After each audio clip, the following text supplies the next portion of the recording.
자, 법원이 안혜욱님의 구속영장 기각했습니다. 세상에 명예훼손으로 구속영장 치는 나라가 있나? 명예훼손이에요. 명예훼손을 한 사실이 있고 그게 명예훼손에 해당되는지 아닌지를 법정에서 다투면 그만인 거예요. 근데 구속영장을 쳤어. 말이 됩니까? 기각이 됐다. 저는 이런 거가 의미가 있다고 보는 거예요. 사법부가 지금 윤석열 정권이 원하는 대로 움직여주지 않고 있다는 증거거든요. 이거는 기각될 거라고 생각했는데 다행히도 기각이 됐습니다. 사법부의 분위기, 이 흐름이 굉장히 중요해요. 한동훈, 장용진 전 기자 상대 손배소 2심 패소했습니다. 1심에서는 1,000만 원, 1,000만 원 장용진이 한동훈에게 배상하라가 나왔는데 2심은 아니야 할 필요 없어. 한동훈이 졌어요. 한동훈은 지금 국민의힘의 당 대표가 돼 있습니다. 근데 한동훈 편을 안 들어줬어요. 이거 정말 중요한 판결이라고 저는 생각합니다. 판사들이 법만 가지고 판결을 내지 않습니다. 여론을 보고 눈치를 보고 흐름을 봐요. 근데 한동훈이 지금 가장 꼭대기에 있는 그 상황인데도 한동훈한테 패소 판결을 내린다? 이건 사법부와 지금 윤석열 정권과의 엄청난 트러블이 있다라는 증거라고 저는 생각을 합니다. 이걸 패소를 시킨다? 자, 이재명 사건, 공직선거법 위반 사건 재판을 받은 부장판사가 사표를 내버렸죠. 이것도 저는 의미가 있다고 보는 게, 물론 이분이 끝까지 잘 하면 좋았을 텐데 이런 판결을 내리나 저런 판결을 내리나 욕먹는 거는 마찬가지니까 난 그냥 빠져버릴래. 윤석열이 원하는 대로 판결 내줄 생각은 없기 때문에 그냥 사표를 던진 건 아니냐. 이재명에게 불리한 판결은 못 내리겠고 이재명에게 유리한 판결을 내리자니 욕먹고 불이익을 당할지도 모르겠고 그냥 아예 나가버리지 뭐. 저는 이렇게 해석을 하거든요. 자, 이런 일련의 모든 흐름들이 사법부가 윤석열 정권에게 반기를 들고 있는 모양새가 계속 나오고 있다. 이런 말씀을 드리는 거고요. 결국 손준성에게 유죄 판결을 낸 것도 어마어마한 사건입니다. 손준성이 유죄 판결을 받았어. 근데 윤석열, 한동훈 법무부 장관이 어떻게 했죠? 재판받고 있는데 검찰 내부에서 손준성 아무 문제 없다. 그리고 승진을 시켰잖아요. 재판 중에 손준성에게 승진을 시킨 건 재판부야, 잘 봐라. 우리는 손준성을 이렇게 취급하고 있다. 눈치껏 결론 내려라. 라고 재판부에게 압력을 가하기 위해서 손준성 승진을 시킨 거란 말이에요. 우리는 손준성 아무 죄 없다라고 판단 내렸다. 이런 신호를 강하게 줬는데 사법부가 꺼져 유죄 내린 겁니다. 나름대로 압력을 행사했는데 안 먹힌 거예요. 물론 어느 정도 압력이 먹혀서 선거법 위반은 무죄가 나고 뭐 여러 가지 무죄가 난 것도 있지만 굵직한 사안, 결국은 손준성이 고발 사주를 했다라는 걸 명확하게 인정을 한 부분이 있기 때문에 이 판결도 엄청 큰 거다. 윤석열은 부들부들 하고 있을 수밖에 없는 상황이라는 거예요. 자, 사법부의 흐름이 전체적으로 윤석열 정권에 호의적이지 않다는 걸, 이 흐름을 제가 보여드리려고 하는 건데, 이 인터뷰가 정말 충격적이었습니다. 손준성 핸드폰 안 열릴 건데 검사가 2번 말했다. 다 녹음돼 있다. 조성은이라는 공익제보자.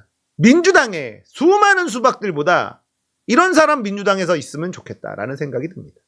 국민의힘에서 있었던 사람인데 못 참잖아 이걸. 이 사람이 나요. 조성은이 고민정보다 100배 낫습니다. 안 그렇습니까? 이현주, 조성은 이런 사람들 영입해야 돼. 수박보다 훨씬 낫습니다. 인터뷰 내용 좀 보겠습니다. 유죄 판결이 나고 소감이 어떠냐 물어보니까 내가 다치지 않으려면 사건 그대로가 드러나야 한다. 사건의 본질에 집중을 하자. 그런 생각으로 버텼던 시간들이었다.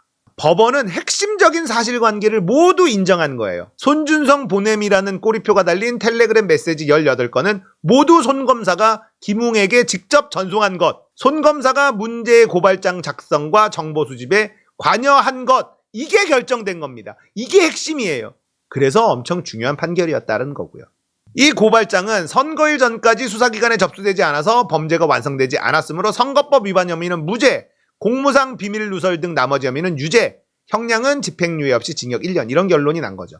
그런데 선거법 위반도 유죄가 날 가능성이 저는 충분히 있다라고 생각합니다. 오늘 판결을 어떻게 평가하는가 하는 질문에 80%는 다행이라고 생각하고 20%는 아쉽다. 80%는 왜 다행이냐? 거의 모든 사실관계가 구체적으로 확정된 것이다. 자, 이번 판결이 진짜 중요한 건요. 항소심에서 뒤집어지지 않도록 구체적으로 확정지었다는 거예요. 이거는 1심 재판부가 야 이거 항소심 가도 빼도 박도 못하도록 못을 막 박아놓은 판결문이라는 겁니다. 이게 중요해요. 그러니까 1심 재판부가 2심에게 떠넘기듯이 그냥 판결문을 쓰는 경우도 있는데 이번 1심의 판결문에는요. 항소심의 재판부가 건드릴 수 없는 영역을 명확하게 정확하고 구체적으로 확정을 지어놨다. 뒤집어지지 않는다. 이게 문제죠. 지금까지 손준석 측은 증거나 증명 없이 오로지 조성은은 조작에 능한 애다. 위조하는 사람이다. 이런 주장만 했다. 항소심에서도 사실관계를 다투려고 하겠지만 이 정도로 확정이 됐으면 쉽지 않을 것이다. 판사들끼리는 알거든. 1심 재판부가 이렇게까지 구체적으로 못을 땅땅 박아놨는데 내가 이걸 뒤집는다? 이건 판사들 룰에 불문율에 안 맞는 거예요. 그런 일은 거의 일어나지 않는다는 겁니다. 아, 이 판결문을 보니까 이건 절대 뒤집을 수 없다라고 아예 작정하고 못을 박아놨구나. 그럼 이건 건드리지 말자. 항소심 재판부도 그렇게 흘러간다라는 거예요. 이게 80%는 다행이라고 생각하는 이유다라는 거예요.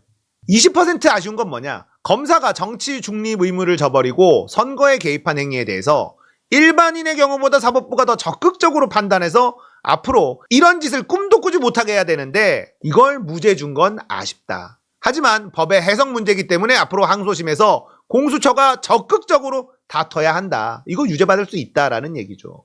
선거에 개입하려고 했으나 실제 선거에 개입하지 않았으니 선거법은 무죄다라는 건 무리한 해석인 거죠. 검찰 권력을 동원해서 선거에 개입하려고 했어. 그건 알아. 근데 안 했잖아. 그러니까 무죄. 이게 말이 됩니까? 말이 안 되는 겁니다. 이거는 항소심 가면 그리고 윤석열 권력 힘 좀 빠지면 무조건 선거법 위반 유죄 나옵니다. 가장 기억에 남는 장면은 어디냐? 공수처가 손준성 기소하면서 김웅을 검찰에 이첩하고 내가 중앙지검에 참고인 조사 갔을 때 부부장 검사가 나를 조사하는데 자신의 핸드폰을 이렇게 놓더니 손준성 핸드폰 절대 안 열릴 건데 이렇게 말하더라. 그래서 내가 여섰어야죠. 그건 수사 공백이죠 라고 했더니 나를 빤히 쳐다봤다. 그리고 손준성 핸드폰 절대 안 열릴 건데 한 번 더 반복했다. 실제로 손준성의 핸드폰은 끝내 열리지 않았습니다. 나는 그 장면이 이 사건 전체를 관통하는 검찰의 태도였다고 생각한다. 근데 이 모든 건 내가 다 녹음해 놓았다. 폭탄이 하나 준비되어 있다는 겁니다. 부장검사가 정치 계속 하셔야죠. 내가 안 해도 됩니다. 웬만한 당직 다 해봐서 안 해도 됩니다. 이러니까 아까워서 그러죠 하면 잘할 것 같은데 뭔가 회유하려고 하는 그런 질문도 대화도 있었다. 조성은이 이렇게 물어봤다고 하네요. 그런데 어디까지 수사하실 건데요? 어디까지가 뭘 말하는 것이냐라고 검사가 물어보길래 예를 들면 한동훈? 그랬더니 부장검사가 손사래를 치면서 자기들은 한동훈 절대 수사할 수 없다고. 근데 이것도 다 녹음돼 있다. 폭탄이 또 준비가 돼 있습니다. 검찰이 김웅을 결국 기소하지 않았지만 이번 판결에 공범으로 나왔다. 그것도 내가 만족스러운 이유다. 기소를 안 했어. 검찰이 김웅을 기소를 안 했어. 재판부가 그래서 김웅의 유무죄를 밝힐 필요가 없는데 판결문에 김웅이 공범이다라고 판시를 꽝 했다는 거예요. 그래서 이번 재판이 굉장히 크다는 겁니다. 재판부가 기소되지 않았기 때문에 김웅에 대해서 밝히지 않아도 됐지만 꼼꼼하게 밝혀준 것은 감사한 일이다. 1심 재판이 큰 의미가 있다라고 제가 말씀을 드렸습니다. 이런 이유들이 있기 때문이에요. 1심 재판부가 선거법도 유죄 때리고 막 다 때리기에는 아직 살아있는 권력이 좀 무섭죠. 그래서 할 수 있는 건 다 해놓고 선거법 정도는 피하면서 항소심 재판부에 확실하게 기록을 남기고 그 의지를 토스한 거다. 이게 지금 1심 재판부의 판결의 의미다라는 겁니다. 자, 선거법 무죄가 나온 결정적인 이유가 대검에 접수하지 않았기 때문이다. 왜 안 했냐? 재밌습니다. 단순했다. 당시 선대위 부위원장이었던 내가, 조성은 씨가 고발장을 첫 장부터 넘기는데 피고발인이 황희석, 최강욱, 유시민 이러다가 다음 장부터 피고발인이 다 기자더라. 뉴스타파, MBC, 기자, PD 아니 한참 선거 기간에 언론사 하나 내 편 만들어도 부족할 판에 이게 무슨 멍청한 짓이냐. 더 넘겨보지도 않고 킬. 조성은한테 넘어온 고발장을 조성은 선에서 그냥 이거 하면 안 된다 이렇게 판단했다는 거예요. 판단을 본인 스스로 내렸냐? 내가 했다. 그때는 더 이상 내용을 보지도 않고 드롭했다. 바빠 죽겠는데 그게 손준성을 살렸네? 그러게 말이다. 참 아이러니하다. 그때 내가 너무 잘 판단해서 징역 3년은 줄인 것 같다. 윤석열이 고발사주 사건이 뉴스버스에 처음 등장을 했죠. 그때 뭐라 그랬냐? 출처나 작성자를 알 수 없는 괴문서다. 이렇게 얘기를 했단 말이에요. 근데 이 판결로 괴문서가 아니라 고위검사가 관여한 문서로 공식화됐다는 겁니다. 이 고발장을 여러 번 봤을 텐데 100번도 넘게 읽은 것 같다. 외울 정도로 고발장을 많이 봤다. 핵심이 뭔지 좀 찍어준다면 어디냐? 그러자 고발장을 열어보지도 않고 10페이지, 11페이지, 14페이지 이렇게 얘기를 합니다.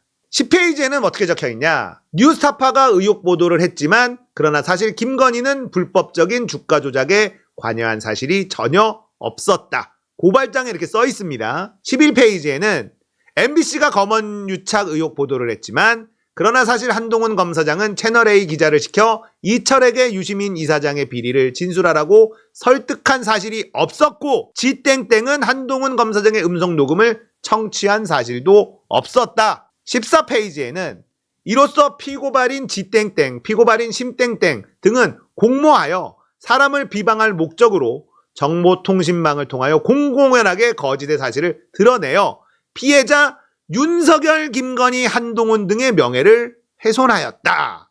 여기가 제일 중요하다. 이 세 군데 대목이. 조성은 씨는 고발장 전달 날짜가 총선 한복판이었던 2020년 4월 3일 8일이었다는 점, 검언 유착 의혹 보도 불과 사흘 후였다는 점, 피해자로 윤석열, 김건희, 한동훈이 나열되어 있다는 점, 각종 의혹들이 마치 결론 난 듯이 서술되어 있다는 점, 이게 중요 포인트다.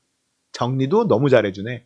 지금 대통령 거부권이 행사되어 있는 김건희 특검의 당위성은 바로 이 고발사주 사건이다. 특검이라는 게 객관적인 수사를 기대할 수 없을 때 하는 것 아니냐. 그런데 이 고발장을 보면 이미 대검에서 불법적인 주가 조작은 없었다고 결론을 내릴 뿐 아니라 오히려 그런 의혹을 제기한 언론을 수사하라고 한다. 이거는 절대 검찰에서 객관적인 수사가 될 수 없다는 증거다. 조성은 너무 똑소리 나지 않습니까? 되게 기괴한 사건이라고 얘기를 하고 있어요. 자, 고발장을 누가 쓴다고 하면 피해자 윤석열, 김건희 요건 가능하다. 왜냐? 총장 가족을 음해하려고 명예훼손을 한 거다. 이렇게 이유를 대면 되니까. 그리고 피해자 윤석열, 한동훈 요것도 가능하다. 왜냐하면 검찰을 공격하려고 명예훼손을 한 거다. 자, 이것도 된다. 그런데 피해자가 윤석열, 김건희, 한동훈 이런 병렬 나열은 너무 이상하다. 한동훈이 세자도 아니고 거기 왜 끼어있냐고. 논리적이야. 똑소리나 똑똑해. 그렇잖아요. 윤석열, 김건희가 피해자라면 검찰총장의 가족을 음해하려는 사람들이다. 이렇게 고발하는 게 말이 되고, 피해자가 윤석열, 한동훈이면 검찰 조직을 공격하려는 이유로 나쁜 짓을 했다라는 게 말이 되는데, 피해자가 윤석열, 김건희, 한동훈이면 이 조합이 안 어울린다는 거야. 이상하지 않냐? 이 세 명이 같은 피해자라는 게. 맞죠? 이상하죠? 얘네들이 너무 착각을 한 게, 당시만 해도 미래통합당은 윤석열에 그리 큰 관심이 없었다. 문재인 정부의 검찰총장이고 그냥 조국과의 내분, 여권 내부의 권력 다툼이라고 생각했지, 야당에서 문재인 정부의 검찰총장과 그 부인을 위해서 고발장을 작성할 리가 없지 않은가. 이거 갖다 주면 야당이 접수해 줄 거라는 착각이 너무 오만해 보였다. 이 사건은 뜯어볼수록 재밌는 사건이다. 1심 판결, 이 사건의 전모가 몇 %나 밝혀졌다고 생각하는가 하니까 30%. 밝혀지지 않은 거대한 70%가 있다는 말이냐. 처음에 대검 감찰부에서 조사를 받을 때부터 이렇게 말했다. 손준성은 이 고발장의 작성 이익이 없다. 그렇지. 고발장을 만들어서 손준성이 받을 이익이 없어.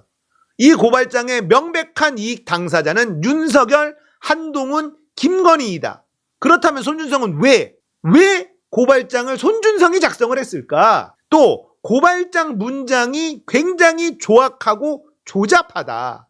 좌파 언론, 어영 언론, 광화문에 윤석열을 위해서 100만 명이 모였다 이런 식으로 목적도 천박하고 단어도 조악하고 내용상 수준이 낮다. 하지만 형태는 굉장히 프로페셔널한, 그동안 많이 고민하고 출연해 왔는데 이제 알 것 같다. 누가 이 고발장을 썼는지, 그리고 누가 김웅한테 전화했는지도 알 것 같다.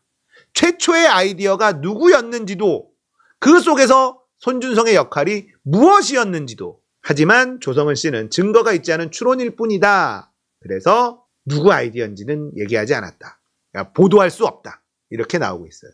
자, 이 당시에 뉴스버스의 기사를 보면 검언 유착 사건이 보도가 빵 터집니다. 채널A의 기자가 유시민을 작업을 치기 위해서 이철이라는 사람한테, 감옥에 있는 그 사람한테 돈 줬다고만 해라. 나머지는 우리가 알아서 한다.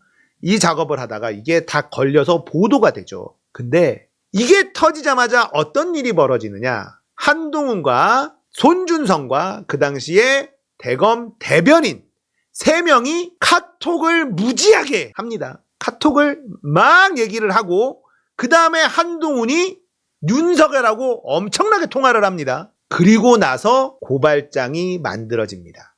뉴스버스의 보도에 다 나와 있습니다. 이거는 팩트예요. 그러면 누가 지시를 했을까? 한동훈이 지시를 하고 고발장을 썼을 가능성을 배제할 수가 없다. 그걸 손준성이 일을 해준 것이고, 고발장 문장이 굉장히 조합하고 조잡하다. 여기에서 우리는 무슨 말을 하든 조잡하고 조악한 사람이, 내가 아는 사람이 있는데 윤석열 아니면 한동훈. 근데 윤석열이 검찰총장이니까 고발장을 직접 썼을 가능성은 매우 낮고, 그렇다면 한동훈일 가능성이 매우 높다. 김건희가 썼을 가능성도 매우 낮고 그런 이야기를 하는 것은 아닌가라는 추측을 해봅니다. 조성은 씨는 손준성이 직접 쓴 게 아니라 한동훈이 쓰고 손준성은 보낸 것 아니냐, 마무리 정리만 한 것은 아니냐, 이런 이야기를 하고 있는 것은 아닐까라고 추측해봅니다. 나머지 70%의 사건 전모가 밝혀지길 원하는 사람들이 관심 가져야 할 포인트는 뭐냐? 공수처 역할이다. 질문도 좋은데 답변도 명쾌해. 재판부에서 사실관계 확정을 이 정도로 해줬으면 당연히 따라오는 공범들에 대한 수사를 해야 된다. 고발장에 나오는 한동훈은 왜 소환을 안 하나? 김건희는 왜 안 하나? 관련자들을 다 소환하는 게 원칙 아닌가? 한동훈은 더 이상 검사가 아니었지만 당시 검사였다. 이몽석 검사도 이번 판결에 거의 공범으로 적시돼 있다. 재판부가 이 정도로 도와줬으면 이제 공수처는 자신감을 가지고 적극적으로 임해야 한다. 정치인된 한동훈의 문제 고발장에 왜 자신의 이름이 있고 자신의 사건, 검언 유착 사건이 있는지 답을 해야 한다. 기자들은 악장같이 쫓아다니면서 그 질문을 해야 한다. 조성은 너무 똘똘해. 윤석열이 뭐라 그랬나? 이걸 제일 먼저 제보했다는 사람, 여러분들 알고 있죠? 그 사람의 신상에 대해서. 그 사람이 과거에 어떤 일을 했는지 여의도판에서 모르는 사람이 없고 다 들었을 것이다. 이러면서 조성은을 까기 시작했단 말이에요. 그 사람이 어떻게 갑자기 공익제보자가 되는가? 그렇게 폭탄을 던져놓고 숨지 말고 당당하게 나와서 그 디지털 문건의 출처, 작성자에 대해서 정확히 대라! 윤석열이 이렇게 말을 했었어요. 괴문서다. 2년 넘게 여기까지 오는데 가장 기억에 남는 사람은 누구냐? 한동수 감찰부장님. 당시 내가 대검 감찰부 문을 두드린 건 살려고 그랬나 보다. 거기 안 갔으면 이 재판은 시작도 안 됐을 거다. 여기까지 오게 한 힘, 원동력은 뭐냐? 적당히 큰 이슈는 정당 생활하면서 늘 다루게 되는데 정말 큰 공익에는 사람이 압도를 당하더라. 큰 공익, 어떤 절대 훼손되면 안 되는 해야 할 일, 나는 결국 바르게 간다. 그거 하나가 내 명제였다.